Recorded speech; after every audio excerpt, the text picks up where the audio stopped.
more.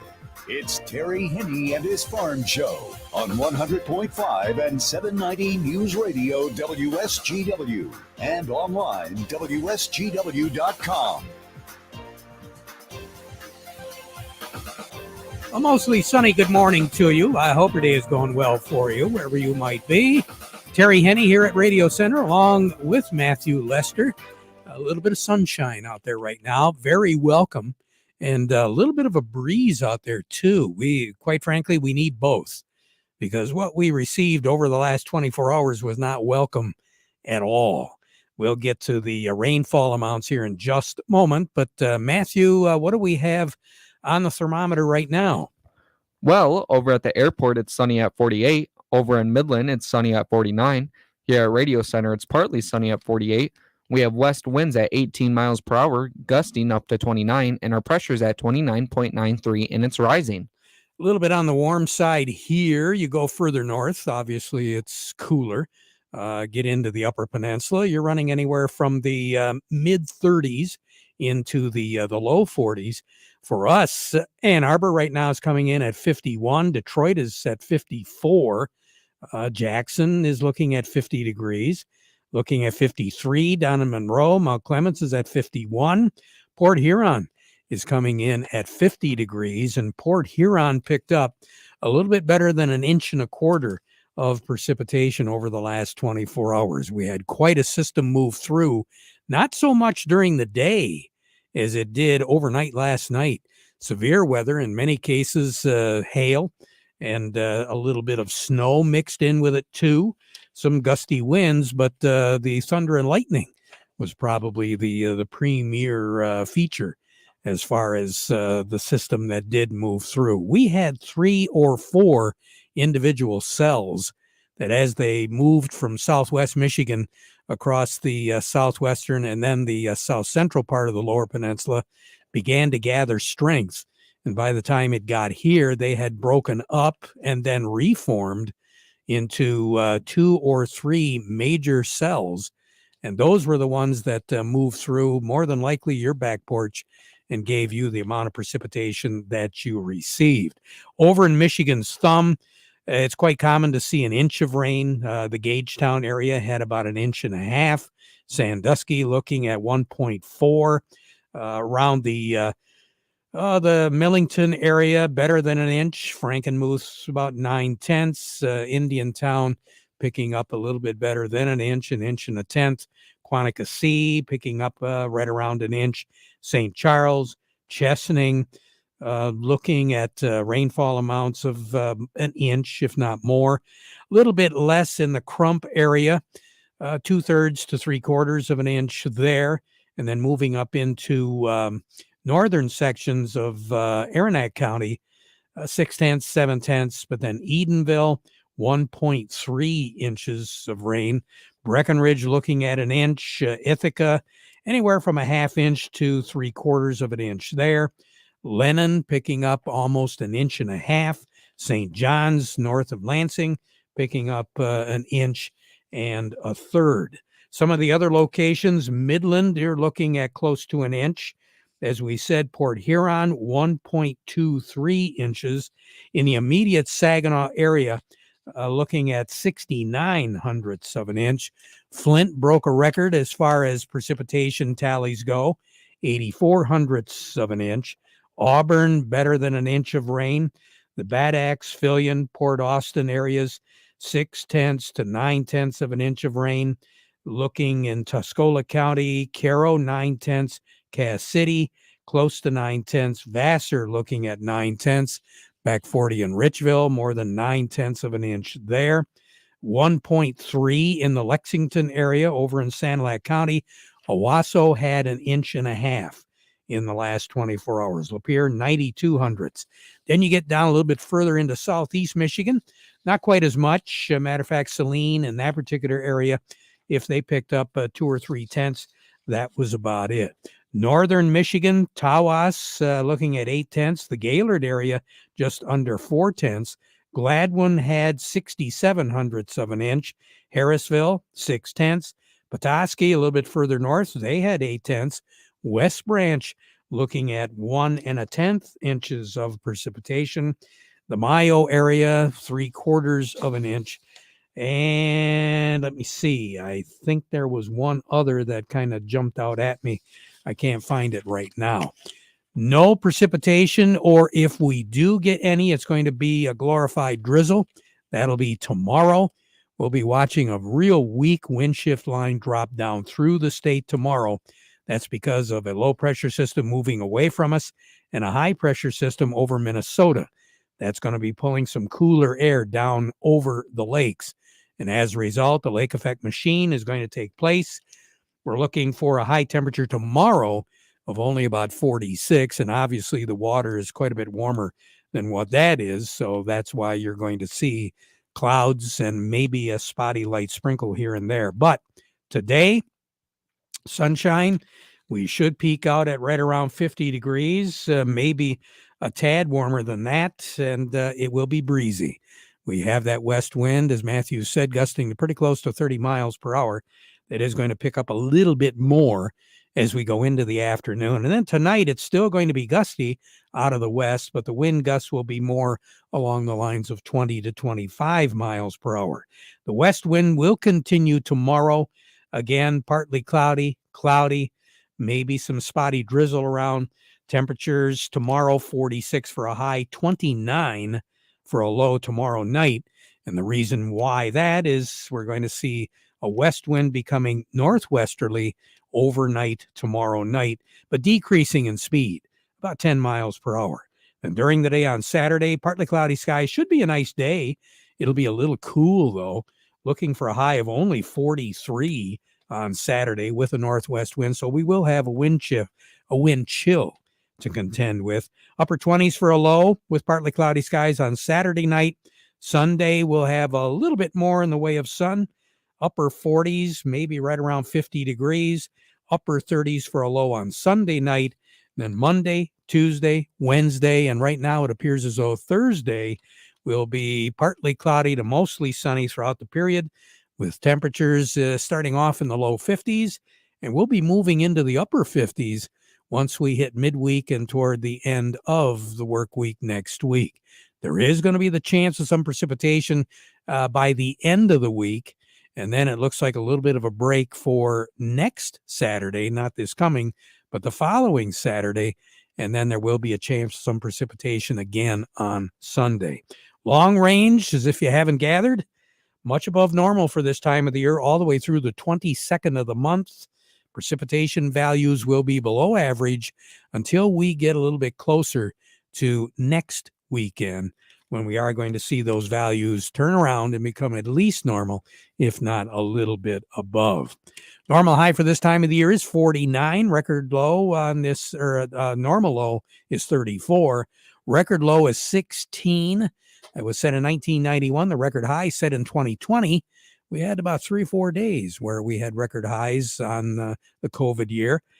77 was our record high temperature on the 9th of November. Incidentally, the warmest 9th of November was in 2020.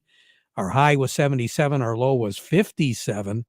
The coldest ever November the 9th was set back a few years. That was back in 1938. 29 was our high. 25 was our low. And back in 1985, Matthew, on this date, we had 8 inches of snow. So it seems like every single time you do this, oh, well, back then this was the weather. Why is there so much snow? Well, why? Because it's still, we've just had Halloween. It's still not even December yet. We're not even to Thanksgiving. What's up with all the snow? Well, a lot of it has to do with water temperatures. And especially when you get a year like it was back in 1985, where the water temperatures were warm, quite warm, and then you had a little bit more colder air coming down over. That's when in November, that's when you really get the snow. And unfortunately, back in 1985, I did happen to do a little research. We had a northeast wind, and we had gusts of close to 40 miles per hour. So that's one of the reasons why we got all the snow back in 1985. I think snow can wait till December. Thank you. Well, just before Christmas for sure. Oh yeah, Okay? for sure. But yeah, it can stay out of November and October and everything else. There you go. More on the weather as we go through the broadcast. Standing by, who do we have? Up next, we have Melinda Sweeney from the Andersons and Doug Klein from Oppenheimer. But before we get to them, we want to remind you the weather forecast brought to you by the folks at Nutrient Ag Solutions. Nutrient Ag Solutions has the local expertise to recommend the corn, soybean, and other seed products that are the best fit for your field.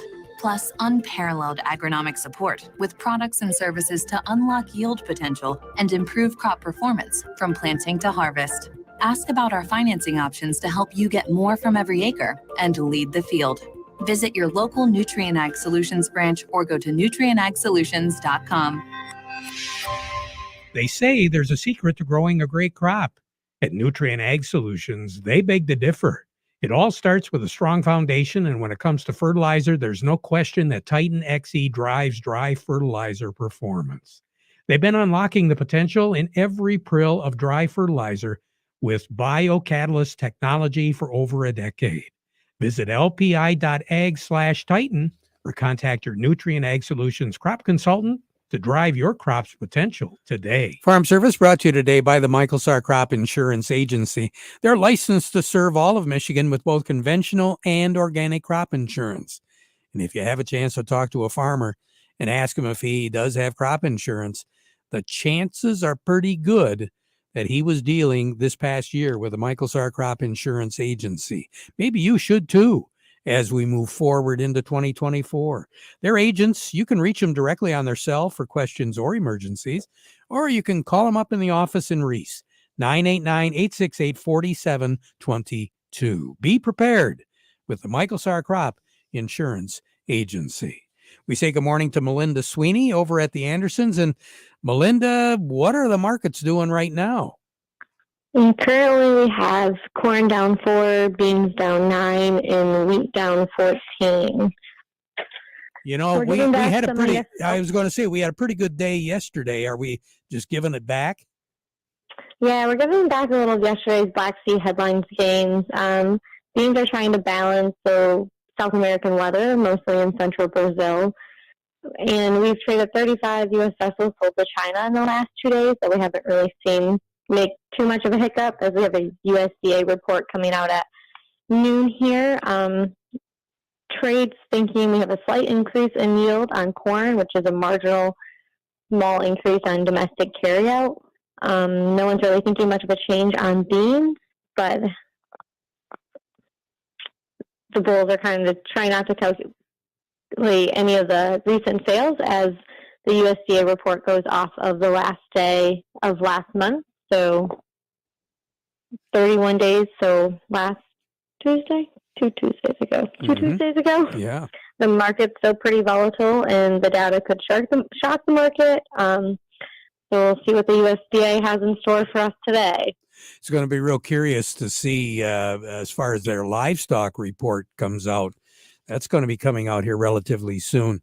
I'm looking at cattle prices. They haven't been faring all that well lately.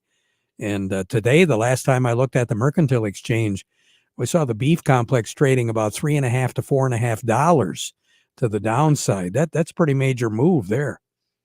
Yeah, that's pretty big for cattle. But right now, again, as you said, everything is to the negative. So on the board, what are our values? Yeah, we currently have cash November corn at $3.95. We have January corn at $4.40. New crop 24 corn at $4.45. We have November soybeans at $12.70. January beans at $13.05. New crop 24 beans at $12.16. We have November red wheat at $4.77. New crop 24 red wheat at $5.64. We have November white wheat at $5.42 and new crop 24 white wheat at $6.24. You have a great day, Melinda.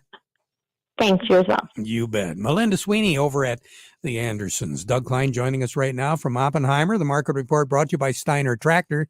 New parts for old tractors made easy. You know, they do take their job personally at Steiner Tractor because they do understand how your life and job both stop if that tractor stops running.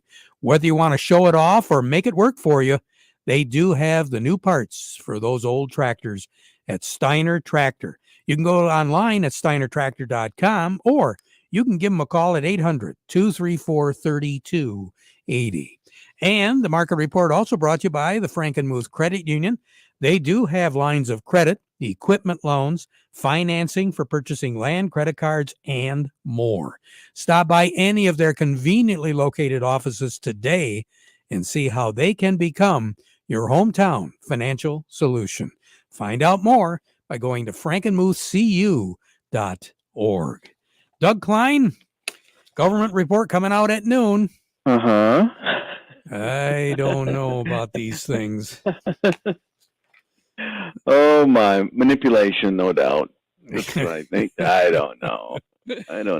Somebody wants cheap food for Thanksgiving. That's the way it works, you know. Yeah, well, turkeys are pretty cheap right now. I mean, that's what I understand. You know, I'm seeing it, but anyway, what do I know? I see Corteva hit a new low for the year today. That's 45 and change. They're hurting. They had earnings last month already, so they're not looking for earnings until end of January. But they're down 22% year to date. So that might be one to watch if you're interested in that sort of thing. Bitcoin hit a new high today, 18-month high, over $37,000 per coin. So again, big speculation, but that's where some of the hot money is going lately. What else? 10-year high on credit card balances in the United States. Well, that doesn't surprise me one bit. How much? 6,000 is the average. Of course, that's because 75% of us pay them off at zero, and then the other ones that don't, you know, they're carrying 25,000, 30,000. But I don't know. At what interest rate are they? Yeah, who knows? 20. You know, can be pretty dicey when you get in that kind of stratosphere. But so gasoline's up a little bit, 4 cents. Not a huge big deal, but 2.17. Got to believe that somebody's making a lot of money on gasoline right now. Around $3.50 at the pump, something like that. I think that's about 70 cents extra profit in that one. Wow. Yeah, good for you. Good for them, right? Well, Christmas is just around the corner, you know. I could use a little present there. Yeah, there you go. Oh boy. But anyway, so here's your numbers. December corn is 4.71, down 5 cents. March corn is 4.85.5, down 4.5. January soybeans 13.55.5, down 10 1/4. The March soybeans 13.69 1/4, down 7 3/4.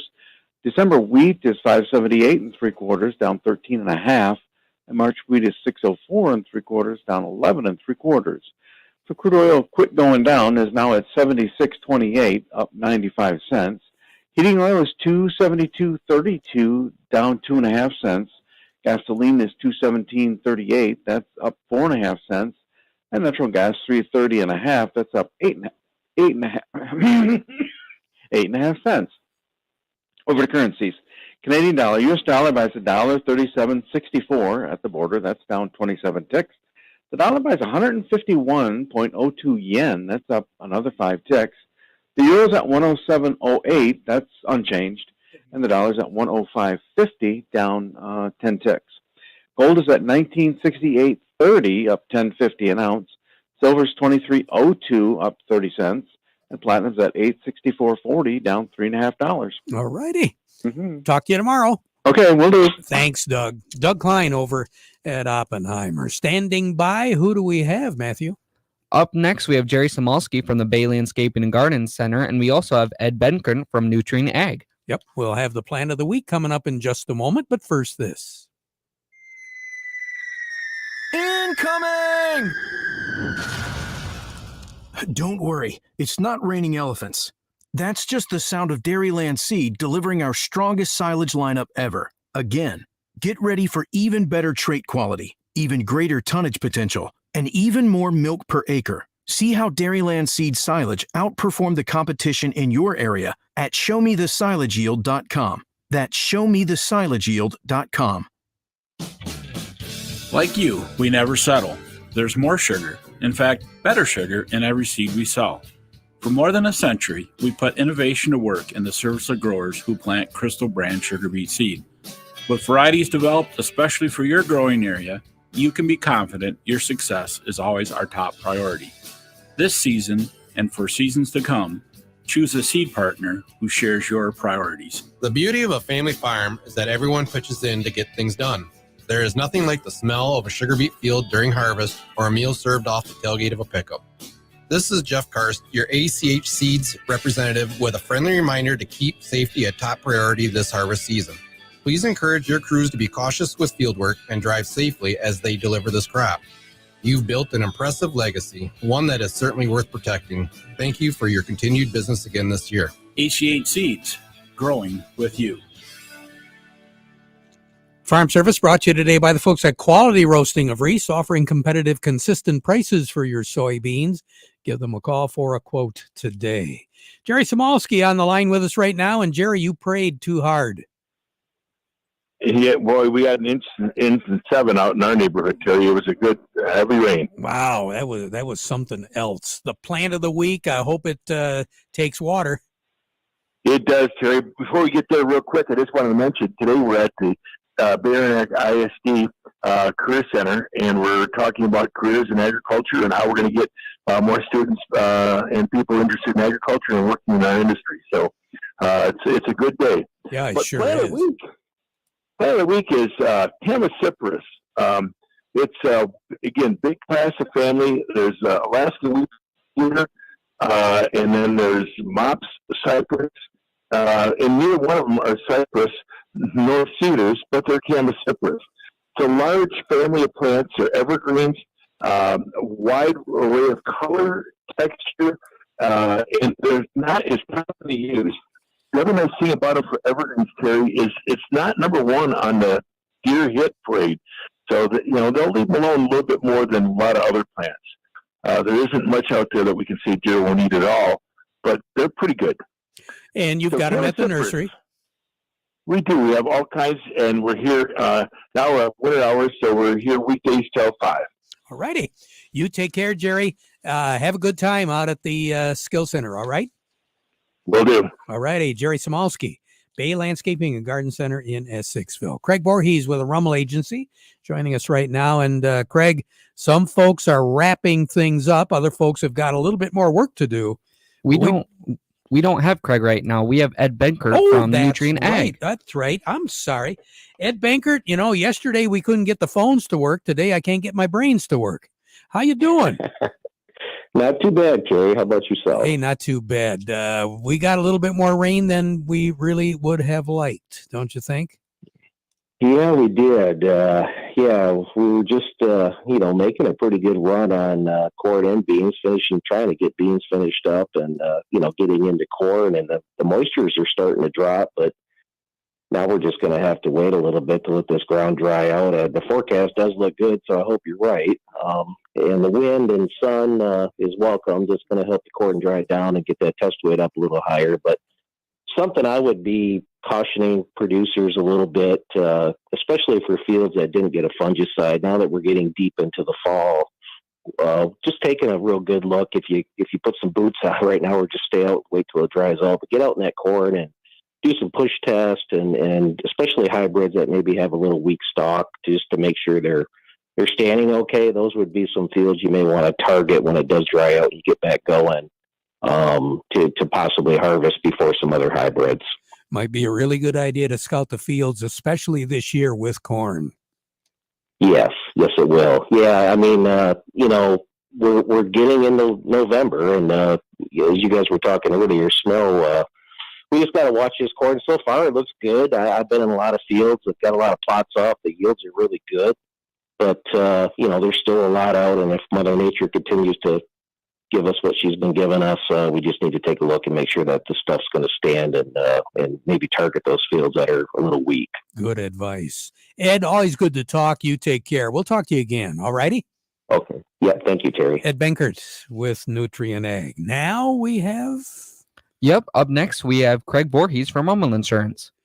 As we were saying a little bit earlier, Craig, some folks getting their work done, other folks a little bit more work to do. But we need to be talking a little bit about storage. What do you think? Right, Terry. Soybean and sugar beet harvest are wrapping up for quite a few folks. As we know, corn's still a ways to go, but some equipment is getting cleaned up and started getting put away for the winter. If you're storing that equipment in somebody else's barn, you want to check your policy. There usually is coverage for that barn, even though it's not yours. But you want to make sure that if your equipment damages that building or catches on fire and then catches the building on fire, that you have coverage available for the landlord of the building that you're leasing from. Otherwise, it could get a little sticky. Yeah, so you're saying you need to be liable for that, right? You can be, yes. And if you are, you want your policy to pay those expenses so you don't have to dip into your own pocket for it. Good advice. Craig, you take care. Have a great day, okay? We're trying. We're glad to see the sun. Yes, we are. Craig Voorhees with the Rummel Agency. Let's find out what's going on with the New York markets, but first we're going to take a quick 30-second break. Looking for bigger, bolder, better yields? Look no further than FSC. FS Envision Seed Corn and FS High Soy Soybeans are here to change the game. Our seed products deliver winning results every single time. Your local FS crop specialist is ready to take your farm and yields to the next level. Ready to change the game with bin-busting yields at harvest? Reach out to your local FS retailer or visit fsc.com. Are you ready to be shocked? I'm Steve Cook from Cook Chevrolet Ambassador. Let me repeat. Are you ready to be shocked? Here goes. This month, despite what people are thinking after the great new contract between the UAW and GM, lease payments on new Chevrolets have not gone up. In fact, they've gone down dramatically. At Cook Chevrolet, the starting lease payment on Chevy Equinoxes has dropped a full $52 a month, down to $226. And can you believe this? The Chevy Silverado lease has dropped an incredible $110 a month, down to only $299. And Blazers are now only $291. The chips are back, the pandemic is history, and the strike is over. It's a buyer's market again. Get out today to Cook Chevrolet M15 Top of the Hill Ambassador. Equinoxes $226, Blazers $291, and Silverados now only $299. Payments based on GM employee and family lease, 10,000 miles per year, and includes all rebates, 2,000 cash or trade down. Chevy, find new roads. Farm Service has been brought to you today by the folks at Freeland Bean and Grain. You got a question, you need to have some answers. Vic Huffer with Freeland Bean and Grain, a certified crop advisor, is ready to help. Serving you since 1983, Freeland Bean and Grain, serving you is their business. We now conclude with the playing of our national anthem.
From the Premier Kitchen and Bath Gallery Studios, WSGW, Saginaw.